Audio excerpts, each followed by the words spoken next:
Yeah, well, on the advice that we receive, we provide them that financial support through the budget, as we always have. And I can certainly say during the period of time that I was in my previous role as Treasurer, we put record budget after record budget based on the advice it's received. We'll always take the advice from the state emergency services, from our emergency service organisations in relation to the support they need. But it seems they don't have enough, or barely enough. It seems like they're going to need a huge budget.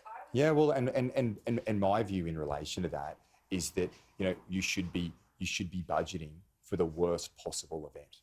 You need to resource, and the reality is, the reality is that when a 1 in 500 year event or a 1 in 1,000 event occurs, there will always be challenges.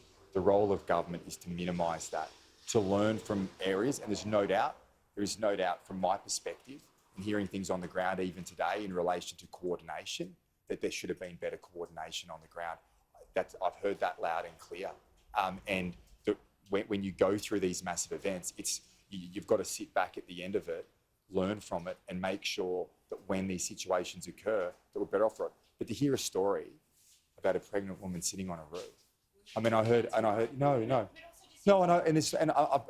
stories. I've heard stories through the week. I've heard tragic stories today.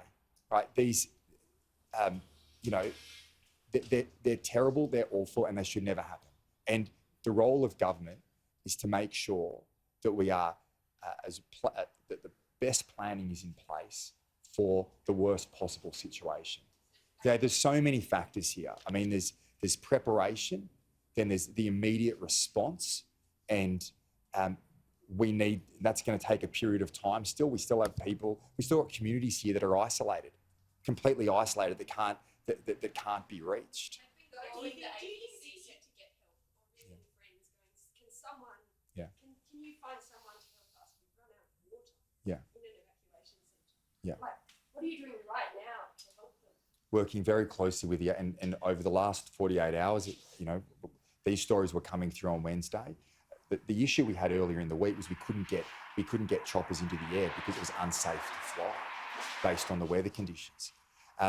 The federal government, through the ADF, were able to provide essential supplies into those evacuation centres. That took longer than, you know, anyone would have liked. But this was an extraordinarily difficult situation. How many